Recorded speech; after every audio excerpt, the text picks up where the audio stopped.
అవినీతి జరిగిందన్నమాట చెప్పిన.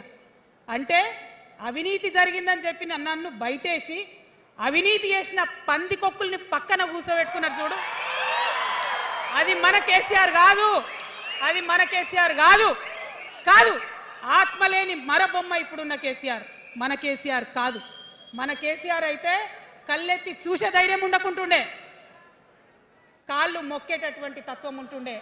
ఇవాళ అది మన కేసీఆర్ కాదు. కాబట్టే ఎదురుగా నిలబడి కొట్లాడుతా నాతో కలిసి వస్తారా? సిద్ధమేనా? ఇవాళ బీఆర్ఎస్ పార్టీ చేస్తున్నటువంటి అనేక తప్పులు, అనేక అంశాలు ఉన్నాయి. ఒకటి కాదు, రెండు కాదు. ఇది ప్రారంభం మాత్రమే. మొదలు పెట్టినాం, జస్ట్ ఇల్లలికినాం. In front there is crocodiles festival. తర్వాత చాలా చెప్పేది ఉంది, అప్పుడు చెప్దాం. ఇప్పుడు ఏం జరుగుతుంది ఈ రాష్ట్రంలో? ఒక కర్కోటకుడు ఆయన పరిపాలన జరుగుతుంది. బాధ అనిపిస్తుంది ఒక పొలిటికల్ లీడర్ని కర్కోటకుడు అనాలంటే. కానీ అనక తప్పని పరిస్థితి. ఎందుకంటే మొన్న ఖమ్మంలో వెలుగుమట్లలో అన్ని పర్మిషన్స్ ఉన్నాయి, అన్ని కాయిదాలు ఉన్నాయి. అర్ధరాత్రి పోయి ఇల్లు కూలగొడితే ఒక నిండు గర్భిణి టెన్షన్తోని అబార్షన్ అయిపోతే ఆ తండ్రి ఏడ్చిన ఏడ్పులు, ఆ తండ్రి రోదన ఇంకా కూడా ఈ చెవులకు వినబడుతుంది. కాబట్టి ఇప్పుడున్న సీఎంని కర్కోటకుడనే అంట, హిట్లర్ అనే అంట. 2 నెలల చిన్న పాప పసికందు కుమ్మెర గ్రామంలో చచ్చిపోతే ఇప్పటి వరకు కూడా కేసు పెడతలేరు. హోంమంత్రి కూడా ముఖ్యమంత్రే, ఆయనకు తీరిక లేదు పాపం. చిన్న పసికందు చచ్చిపోతే ఇప్పటి వరకు కేసు పెడతలేరు. అందుకే అంటున్నా, కర్కోటకుడైనటువంటి సీఎం పరిపాలనలో ఉన్నాం. ఖచ్చితంగా కొట్లాడాల్సిందే. మనం ఏదైతే గురుకులాలు ఉన్నాయో వాటిలో విషం పెట్టి పిల్లల్ని చంపుతా ఉన్నారు. అయినా సరే విద్యాశాఖ మంత్రిగా ఉన్న సీఎం మాట్లాడతలేడు. అందుకే కర్కోటకుడు అంటా ఉన్నాం, అందుకే హిట్లర్ అంటా ఉన్నాం. కర్ల రాజేష్ అనేటటువంటి దళిత యువకుడు కస్టడీలో చచ్చిపోతే ఇప్పటి వరకు కూడా దానికి బాధ్యులైన పోలీసులను ఏం చర్యలు తీసుకోలేదు వాళ్ళ మీద. అందుకే కర్కోటకుడు అంటా ఉన్నాం, అందుకే హిట్లర్ అంటా ఉన్నాం. పిడికిలి బిగించి ఇప్పుడున్నటువంటి రాక్షస కాంగ్రెస్ పైన ఖచ్చితంగా కొట్లాడతాం, అందరికన్నా ఎక్కువ కొట్లాడతాం. ఇప్పుడు మనమే ప్రధాన ప్రతిపక్షం అవుతాం. 2 ఏళ్ల తర్వాత మనమే అధికార పక్షం అవుతాం. ఖచ్చితంగా అధికారంలోకి వస్తాం. ఎందుకోసం వస్తాం అంటే నేను ఒక మాట చెప్పాలి. అందరినీ మనం మాటలు అంటున్నాం కదా, we are opposing everybody, we are criticizing everybody. But what is the solution? Don't oppose without propose అని కాన్షీరామ్ గారు చెప్పారు. నేను చెప్పలే, డోంట్ అపోజ్ వితౌట్ ప్రపోజ్ అని. సో నేను కొన్ని ప్రపోజల్స్ తెలంగాణ ప్రజల ముందు పెట్టాలనుకుంటున్నా. నేను ఈ 3 పార్టీలు అధర్మంతో నిండిపోయినాయి, అవినీతితో నిండిపోయినాయి, బంధుప్రీతితో నిండిపోయినాయి, కుటుంబ అవినీతి పరిపాలనతో నిండిపోయినాయి. కాబట్టి నేను ఒక ప్రపోజల్ చెప్తున్నా. ఈ 3 పార్టీల మీద ఆనాడు భగవంతుడు శ్రీకృష్ణుడు చెప్పినట్టు పాంచజన్యం, ఆయన శంఖం పేరు, యుద్ధంకి ముందు పాంచజన్యం ఎట్లయితే పూరిస్తారో మనం కూడా పాంచజన్యం పూరిద్దాం. ఒక 5 అంశాలను ప్రధానంగా తీసుకుందాం. ఆ 5 అంశాల కోసం ఇప్పుడు కొట్లాడదాం. రేపు ప్రభుత్వంలోకి వచ్చిన తర్వాత మన ప్రజలకు ఇద్దాం. ఏం అంశాలు అవి? మొట్టమొదటిది విద్య. ఇవాళ గవర్నమెంట్ స్కూల్స్ అంటే ఆనాడు కేసీఆర్ గారు స్కూల్ బంద్ చేసుకుంటూ వచ్చారు, అదే రేవంత్ రెడ్డి గారు కొనసాగిస్తున్నారు. ఎక్కడా కూడా ప్రభుత్వ పాఠశాలలలో వసతులు లేవు. వాష్రూమ్ ఉండదు, వాచ్మెన్ ఉండడు, అటెండర్ ఉండడు, పిల్లలే పోయి బెల్లు కొట్టుకోవాలి, పిల్లలే పోయి బాత్రూమ్లు కడుక్కోవాలి, మంచినీళ్ళు ఉండవు, భయంకరమైన పరిస్థితి ఉంది. నేనేమంటా అంటే గుడిని ఎంత పవిత్రంగా చూస్తామో బడిని కూడా అంతే పవిత్రంగా చూడాలి. గుడిని ఎంత పవిత్రంగా చూస్తామో బడినంత పవిత్రంగా చూడాలి. కాబట్టి నేను ఒక మాట అంటున్నా, ప్రతి ఊర్లో ఒక బడి ఉండాలి, ప్రతి తరగతికి ఒక టీచర్ ఉండాలి. ప్రతి ఊర్లో ఒక బడి ఉండాలి, ప్రతి తరగతిలో ఒక టీచర్ ఉండాలి. ఖచ్చితంగా అట్లా జరిగినట్టయితే ప్రభుత్వ పాఠశాలలు మంచిగా అవుతాయి. మరి నా పేద మధ్యతరగతి ఆడబిడ్డలు, మా అక్కలు అమ్మలు అనుకుంటున్నారు, అక్క మరి ఆల్రెడీ మా పిల్లలు ప్రైవేట్ స్కూళ్ళలో చదువుతున్నారు, వాళ్ళ సంగతి ఏందని. నేను మాట ఇస్తా ఉన్నా, ఇవాళ మన ప్రభుత్వం వస్తుంది, ఖచ్చితంగా వస్తుంది. ఎందుకంటే ప్రభుత్వంలో వచ్చేది మీ అమ్మ కాబట్టి అమ్మ జేబు చూడదు, కడుపు చూస్తుంది. అమ్మ జేబు చూడదు, కడుపు చూస్తుంది. కాబట్టి మీ పిల్లలు ప్రైవేట్ పాఠశాలలో చదువుతున్నా, ఎంతవరకు చదువుకున్నా కంప్లీట్గా మీ మీద ఒక్క రూపాయి కూడా భారం పడకుండా చదివించే బాధ్యత మేం తీసుకుంటాం. అది ప్రైవేట్ పాఠశాలలు కానీ, డాక్టర్ కానీ, ఇంజనీర్ కానీ, రాకెట్ సైంటిస్ట్ కానీ మన తెలంగాణ బిడ్డలు చదువుకుంటే ఒక్క రూపాయి కూడా పేద మధ్యతరగతి వాళ్ళ మీద భారం పడకుండా ఉచిత విద్యను అందించే బాధ్యత నేను నా తెలంగాణ బిడ్డల కోసం తీసుకుంటా అని ఈ సందర్భంగా తెలియజేస్తున్నా. ఇవాళ పరిస్థితి ఏంటిది? యూనివర్సిటీలో ఉన్న పిల్లలు అంతకుముందు తెలంగాణ రాకముందు నేను చూసిన రక్తం అమ్ముకునేది డబ్బులు లేకపోతే. ఇవాళ ఏం చేస్తున్నారు? బావర్చి కాడ గిగ్ వర్కర్ లెక్క గోడ మీద కూర్చొని వెయిట్ చేస్తున్నారు. అవునా కదా? ఎందుకంటే ఆ గిగ్ వర్కర్ చేస్తే అంతో ఇంత పైసలు వస్తాయి, పేరెంట్స్ మీద ఆధారపడకుండా ఉండొచ్చు అని. మరి యూనివర్సిటీలను పట్టించుకున్నామా? బీఆర్ఎస్లో ఉన్నప్పుడు 10 ఏళ్ళు ఒక్క రూపాయి కూడా ఇవ్వలేదు యూనివర్సిటీకి. ఆ యూనివర్సిటీ మిత్రులకు, పాఠశాలలో ఉన్నటువంటి వారందరికీ నేను ఒకటే ప్రపోజల్ చేస్తున్నా, మీరు ఎంత చదువుకుంటారో చదువుకోండి, ఒక్క రూపాయి కూడా మీ మీద భారం పడకుండా చదివించే బాధ్యత తెలంగాణ రాష్ట్ర సేన తీసుకుంటుంది. ప్రైవేట్ పాఠశాలలు కూడా బాగుంటాయి, ప్రభుత్వ పాఠశాలలు కూడా బాగుంటాయి, కానీ భారం తల్లిదండ్రుల మీద పడదు. అది మీ అమ్మ ప్రభుత్వంలో జరగబోతుందని, మీ తల్లి ప్రభుత్వంలో జరగబోతుందని మీకు మాటిస్తా ఉన్నా. సెకండ్, మనకేమవుతుంది? మన తెలంగాణలో పేద మధ్యతరగతి ప్రజలకు ఏమవుతుంది? ఎవరన్నా ఇంట్లో రోగం వస్తే, ఒక యాక్సిడెంట్ అయితే ఇల్లు గుల్లవుతుంది. అందుకే ఆలోచన చేసి వైద్యం గురించి ఒక నిర్ణయం తీసుకున్నా. మన రెండో అంశం పాంచజన్యంలో వైద్యం కోసం అనేక అగచాట్లు పడుతున్నారు, అనేక ఇబ్బందులు పడుతూ ఉన్నారు. నేను ఒకటే మాట ఇస్తా ఉన్నా, ఏ రోగమన్నా రాని, ఎంత పెద్ద హాస్పిటల్ అన్నా కానీ, మన తెలంగాణలో మన జబ్బు ఎక్కడ తగ్గుతుందో అక్కడ మీ జేబులకెళ్ళి ఒక్క రూపాయి ఖర్చు కాకుండా ఉచిత వైద్యం అందించే బాధ్యత మేం తీసుకుంటా ఉన్నాం. ఉచితంగా విద్య ఇచ్చి, ఉచితంగా వైద్యం ఇచ్చినాక నా తెలంగాణ బిడ్డల మీద నాకు నమ్మకం ఉంది. మనం కష్టపడే బిడ్డలం, మీరే పైసలు సంపాదించి ఇస్తారు, మీరే రాష్ట్రాన్ని ముందుకు తీసుకుపోతారు. అవునా కదా? ఉచిత విద్య, ఉచిత వైద్యం మన 2 అంశాలు పాంచజన్యంలో. మూడవది వ్యవసాయం.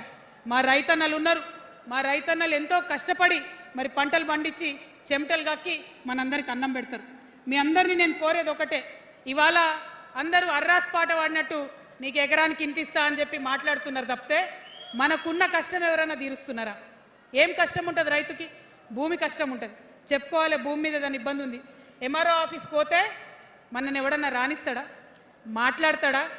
నీ దోతి బాగలేదు, నీ అంగి బాగలేదు, నీ కాళ్ళకు మట్టి ఉండే, నీ చెప్పులకు మట్టి ఉండే, రానియరు. అదే సూటు బూట్ వేసుకొని ఎవరన్నా వస్తే ఏం చేస్తారు? పిలిచి కూర్చోబెట్టి, చేంబర్లో కూర్చోబెట్టి, చాయ్ ఇచ్చి, కాఫీ ఇచ్చి అన్ని పనులు చేసి పంపుతారు. మన ప్రభుత్వం రాబోతా ఉంది. ఆ ప్రభుత్వంలో రైతే రాజు అనేటటువంటి నినాదాన్ని నిజం చేస్తాం. ప్రతి ఆఫీస్లో, అది ఎంఆర్ఓ ఆఫీస్ కానీ, కలెక్టర్ ఆఫీస్ కానీ, ప్రతి ప్రభుత్వ ఆఫీస్లో నేను రైతునని పోతే సపరేట్ కౌంటర్ ఉండాల్సిందే, కుర్చీ మీద కూర్చోబెట్టాల్సిందే, మీకు పని చేసి పెట్టాల్సిందేనని ఈ సందర్భంగా నేను తెలియజేస్తా ఉన్నా. నేను రైతునని గర్వంగా చెప్పుకునే విధంగా మేము పరిపాలన చేస్తాం. అది కాకుండా మిగతా ఏదైతే టైంకి రావాల్సిన కరెంటు, ఇప్పుడు రేవంత్ రెడ్డి గారి దయ వల్ల మళ్ళీ రాత్రిపూట కరెంట్ వస్తుంది. అట్లా ఉండదు. రేపు మన ప్రభుత్వం వస్తుంది, టీఆర్ఎస్ ప్రభుత్వం వస్తుంది. వచ్చినాక 24 గంటలు నాణ్యమైన కరెంటు, పొద్దుటిపూట కరెంటు, రైతులకు ఉచిత కరెంట్ ఇస్తాం. అదేవిధంగా యూరియా కావచ్చు, కొనుగోలు కేంద్రాలు కావచ్చు, మీరు ఎక్కడ పోయి అడగాల్సిన అవసరం లేకుండా అన్నీ మీ దగ్గరకు వచ్చేటట్టు చేస్తాం. మరి అనేక అంశాలు ఉన్నాయి రైతుల గురించి మాట్లాడేటి. ఇప్పుడు ఎంత గోసపడుతున్నారో తెలుసు. ఒక్కొక్కటి మాట్లాడుకుంటూ వెళ్దాం. రైతుని రాజుని చేసేది నినాదంగా ఉండే దాన్ని నిజం చేస్తామని మాత్రం మీ చెల్లెగా, సోదరిగా నేను మీకు మాట ఇస్తా ఉన్నాను. ఇక 4వ అంశం ఉపాధి. మనకి ఇక్కడ చాలా యూత్ ఉన్నారు. మిమ్మల్ని అందరూ నేను ఒక మాట చెప్తా ఉన్నా, ఒక మాట అడుగుతా ఉన్నా. ప్రతి ప్రభుత్వం ఏం చెప్తుంది? ప్రతి ప్రభుత్వం స్వతంత్రం వచ్చినప్పటి నుంచి ఇప్పటి వరకు ఏం చెప్తారు? ఉద్యోగాలు ఇస్తాం, ఉద్యోగాలు ఇస్తాం, ఉద్యోగాలు ఇస్తాం. అవునా? అసలు నాకు మాట తెలియక అడుగుతా. ఒక యువ మిత్రుడు ఉంటే, ఒక యువతి ఉంటే, నేను వ్యాపారం చేసుకోవాలనా, నేను ఉద్యోగం చేసుకోవాలనా, నేను కళారంగానికి పోవాలనా, నేను ఇంకోటి కావాలనా అనే స్వేచ్ఛ నాకు ఉండాలి కదా, నాకు ఉండాలి. కానీ ప్రభుత్వాలు మనకేం చెప్తాయి? నువ్వు ఉద్యోగం చేయి, 9 to 5 ఉద్యోగం చేయి, బానిస బతుకునేటటువంటి కండిషనింగ్ చేస్తూ ఉన్నాయి. ఇప్పుడు చాలామంది యూత్తో నేను మాట్లాడినా, నాకు ఒక మాట చెప్తా ఉన్నారు, అక్క మా పరిస్థితి ఎంత ఘోరం ఉందంటే బయట ఉద్యోగం దొరుకుతలేదు చదువుకున్న చదువుకి. మా అమ్మ సెల్ఫ్ హెల్ప్ గ్రూప్లో ఉండి ఆమె 2 లక్షల రూపాయలు తీసుకొచ్చి ఇస్తే నేను బండి కొనుక్కోవాలి, ఆమె 3 లక్షల రూపాయలు తీసుకొచ్చి నాకు ఇస్తే నేను ఆటో కొనుక్కొని నడుపుకోవాలి. వయసు వచ్చిన కొడుకుని, వయసు వచ్చిన బిడ్డని తల్లి దగ్గర చేయి జాపాలంటే నామోష్ అనిపిస్తుంది అక్క అని అనేక మంది చెప్పారు. అందుకే నేను చెప్తా ఉన్నా, ఉపాధి అంటే కేవలం ఉద్యోగం కాదు. ఉపాధి అంటే మన ప్రభుత్వంలో, రేపు రాబోయేటటువంటి మీ అమ్మ ప్రభుత్వంలో 2 లక్షల రూపాయల నుంచి మొదలు పెడితే 20 కోట్ల రూపాయలకు కూడా మనము మీ వ్యాపారానికి సంబంధించిన ఐడియాతో మీరు వస్తే బ్యాంకులతో సంబంధం లేకుండా నా యువతులను నమ్మి ఆ లోన్ డైరెక్ట్గా మీకు ఇవ్వడం జరుగుతుంది.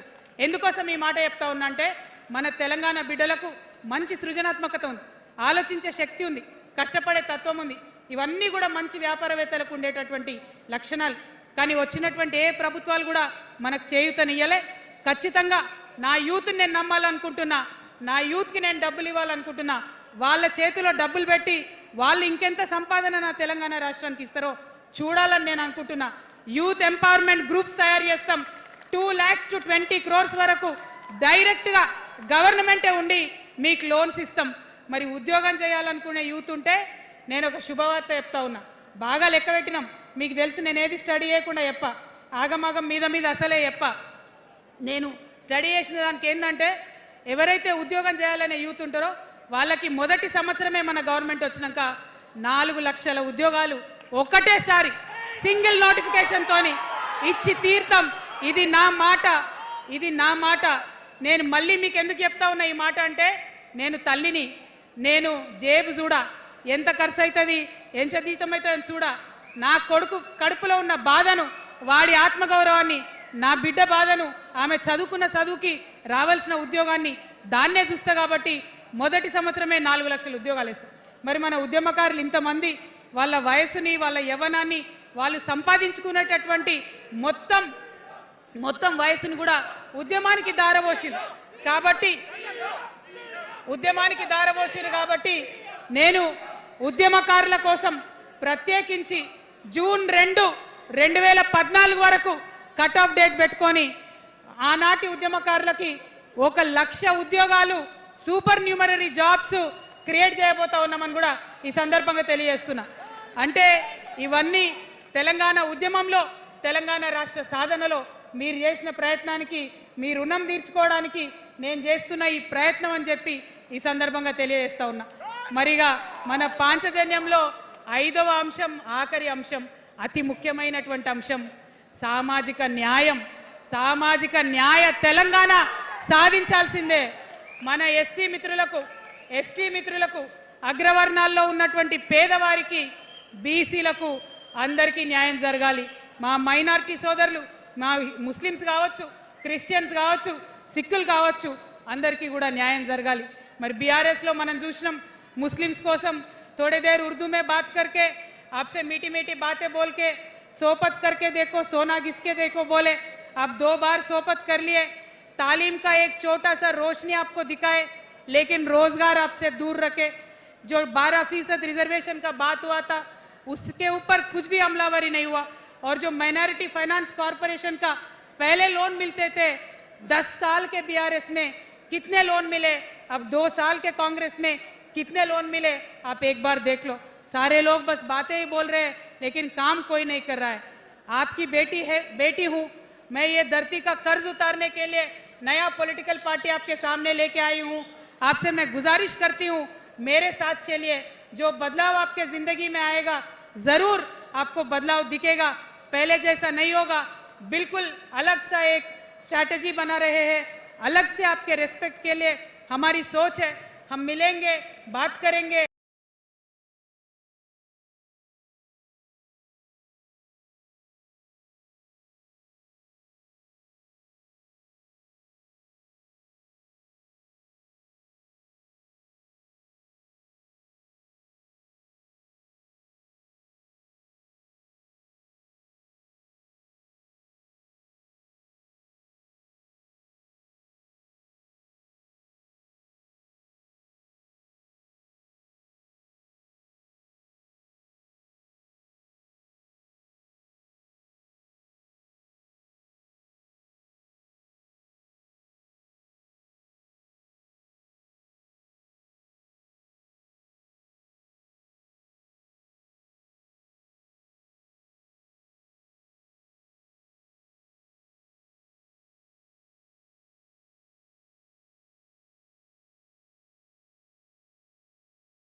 अलग से आपके रेस्पेक्ट के लिए हमारी सोच है।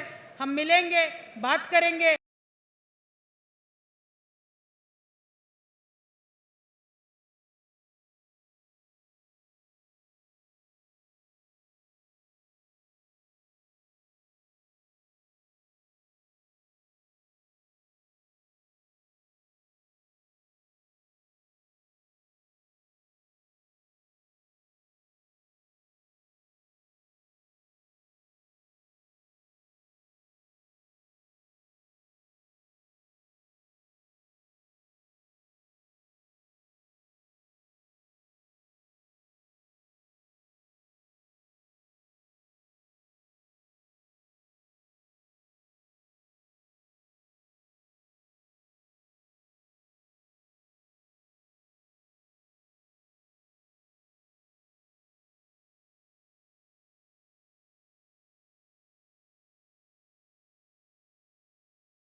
మరి అందరికన్నా ఎక్కువ మా ఆడబిడ్డలంటే నాకు ప్రాణం. మా ఆడబిడ్డల కోసం ప్రత్యేకంగా నేను ఒకటే మాట చెప్తున్నా, మనం ఎక్కడ ప్రధానమైన అంశంగా తీసుకుంటాం. అదేవిధంగా ఇప్పుడు చదువుకుంటున్నటువంటి ఆడపిల్లలు వారి ఉద్యోగాల మీద ప్రయారిటీగా తీసుకుంటాం. వారి వ్యాపారవేత్తలుగా తీర్చిదిద్దడానికి ఖచ్చితంగా ప్రయత్నం చేస్తాం. ఇప్పుడు సెల్ఫ్ హెల్ప్ గ్రూప్స్లో ఏదైతే వడ్డీ లేని రుణాలు ఇస్తున్నారో అట్లా కాకుండా ప్రాపర్గా గ్రాంట్స్ ఇచ్చేటట్టుగా ప్రయత్నం చేస్తాం. చిరు ఉద్యోగులు, కాంట్రాక్ట్ ఉద్యోగులు ఎవరైతే ఉన్నారో, ఎవరైతే విస్మరించబడ్డారో వారందరినీ కూడా కళ్ళలో పెట్టి కాపాడుకుంటాం. ఇవాళ ప్రారంభం మాత్రమే, అనేక అంశాలు చెప్పుకున్నాం. కానీ ఖచ్చితంగా పాంచజన్య శంఖం పూరిస్తాం.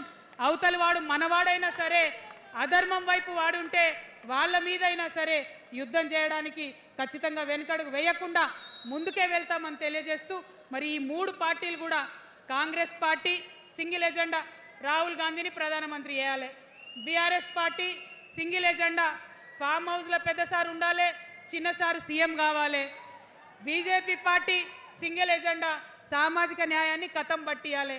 కాబట్టి ఈ మూడు పార్టీల మీద కూడా యుద్ధం చేసేది ఉన్నది. అలుపెరగని పోరాటానికి సిద్ధం కావాలని చెప్పి మొత్తం మన జాగృతి సైనికులందరినీ కూడా నేను పిలుపునిస్తా ఉన్నాను.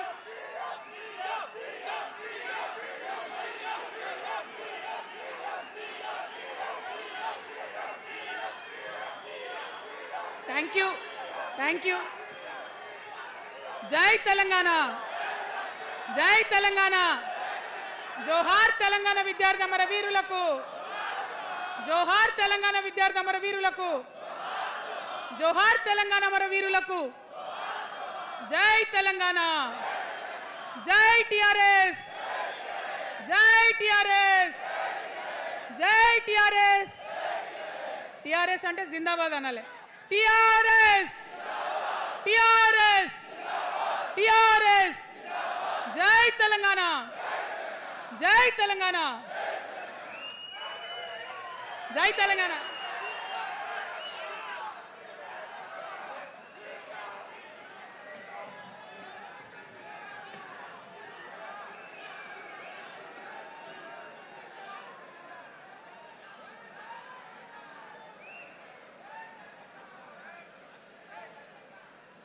తెలంగాణ రాష్ట్రంలో కొత్త పొద్దు పొడిసే చూడు దగా పట్ట రాజ్యంలో పొద్దు పొడిసే తెలంగాణ రాష్ట్రంలో ఆత్మ గౌరవ పిడికిలి ఎత్తి దుక్కింది రణంలో వాళ్ళకి మోసే బహుజనులంతా పాలన చేసే రోజుల కోసం అంతక ఉన్న సామాజిక న్యాయం అందరికి పంచుట కోసం ఆకుపచ్చ పసుపు పచ్చ నీలి రంగు విప్లవమై పంచజన్య శంఖముది పేదొల్ల ముంగిట ఉదయమై.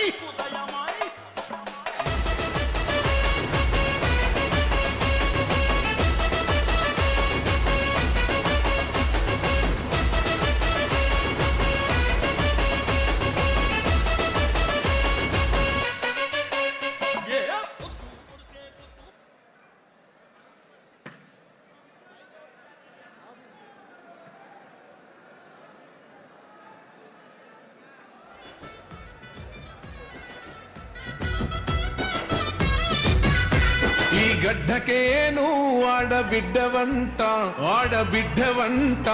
నీ మనసు పూలు వేసిన బతుకమ్మో మా కవితమ్మా నీ నెత్తురులో ఉన్నది పొగరైన పోరు ఎవరాపలేరు నీ కన్నెరుపును చూడబోతే కహలికవో మా కవితక్కవో నీ అడుగులనే ఆపుతున్న పిడుగుల వాన కారు చీకటినే చీల్చుకునే మెరుపునువమ్మా బెదరబోవు ఎదిరించగా ఎనుకపోవు ఆడపులివలను చేస్తుంటే గర్జన శబ్దం అవినీతిపై యుద్ధం నీ సేతులలో లేవు తల్లి కత్తులు బల్లెం నీది రుద్రమ ధైర్యం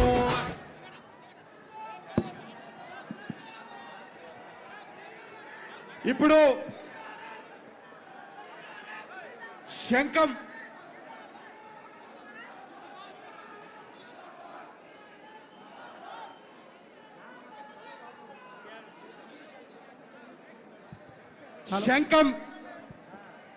శంఖాన్ని ఇప్పుడు అందరు దయచేసి సైడ్ జరగండి, వెనక్కి జరగండి. ఇప్పుడు వేదిక ముందున్న సమర బేరి పూరించబోతా ఉన్నది. నవీనాచారి గారు శంఖాన్ని శ్రీమతి కల్వకుంట్ల కవితమ్మ గారికి టిఆర్ఎస్ అధినేత్రికి బహుకరిస్తా ఉంది. దయచేసి సౌండ్ ఆన్ చేయండి, శంఖం సౌండ్ ఆన్ చేయండి. ఒక్కసారి యుద్ధాన్ని పూరించవలసిందిగా విజ్ఞప్తి. జై తెలంగాణ, జై తెలంగాణ, జై తెలంగాణ, జై తెలంగాణ. ఇప్పుడు ఇస్మాయిల్ గారు ముందుకొచ్చి వెనక్కి తోయ ఏం కాదు.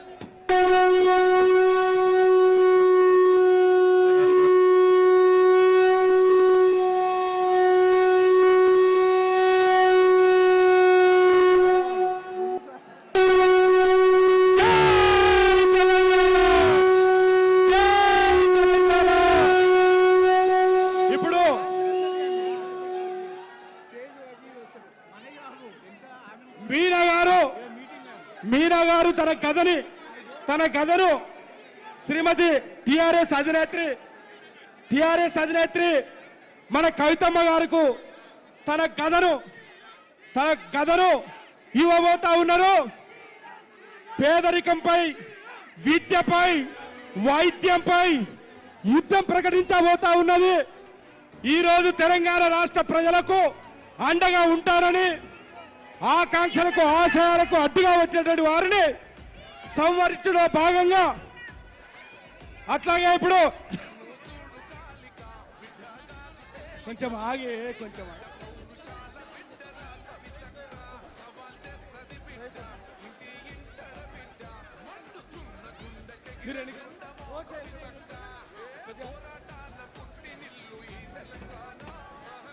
సర్వోదయ తెలంగాణను ఇస్మాయిల్ గారు మరియు నవీన్ గారు సర్వోదయ తెలంగాణ రాజ్యాంగాన్ని శ్రీమతి కల్వకుంట్ల కవితమ్మ గారికి బహుకరించబోతా ఉన్నారు. ఇస్మాయిల్ గారు ముందుకు రావాల్సిందిగా విజ్ఞప్తి. CM CM CM CM CM జై తెలంగాణ, జై తెలంగాణ. పొద్దు పొడిసే తెలంగాణ రాష్ట్రంలో కొత్త పొద్దు పొడిసే చూడు పట్ట రాజ్యంలో వెనక్కి తోసుకోకండి దయచేసి. సర్వోదయ తెలంగాణ రాజ్యాంగాన్ని, సర్వోదయ తెలంగాణ రాజ్యాంగాన్ని ఈరోజు అందరి బతుకుల్లో మార్పులు తీసుకురావడంపై పార్టీ సర్వోదయ రాజ్యాంగాన్ని నవీనాచారి గారు మరి ఇస్మాయిల్ గారు ఇవ్వడం జరిగింది. అట్లాగే ఇప్పుడు రాజలింగం గారు 59 ఉపకులాల తరఫున తన డప్పును ఇవ్వబోతా ఉన్నారు, తన డప్పును బహుకరించబోతా ఉన్నారు. 59 దయచేసి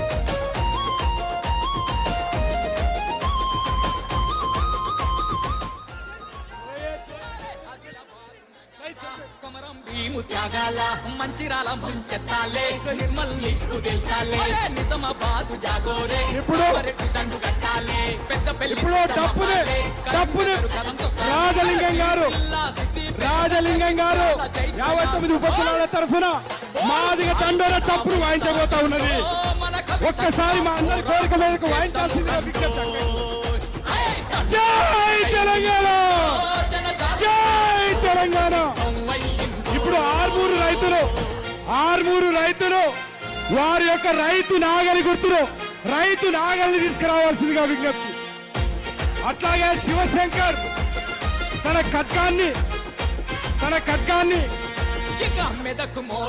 శివశంకర్ తన ఖడ్గాన్ని మేడ్చల్ తడబుట్టించి పట్టం ఏకం చెయ్యాలి వికారబాదు విస్తరించి రంగారెడ్డి రణం చెయ్యాలి నారాయణపేట నగారేసి పాలమూరు పౌరుషించాలి నాగర్ కర్నూలు నల్లహకొండ యోధుల గన్న జోగులాంబ రంగానికి సిద్ధం అందో కవితక్క పదనానికి కాలేదు ఇందో దండుకు జెండై ముందుకొచ్చి కట్టి ఇవ్వడం జరిగింది. సిద్ధం అయ్యిందో అనిల్ కుమార్ గారు తన కథని ఇవ్వబోతా ఉన్నారు.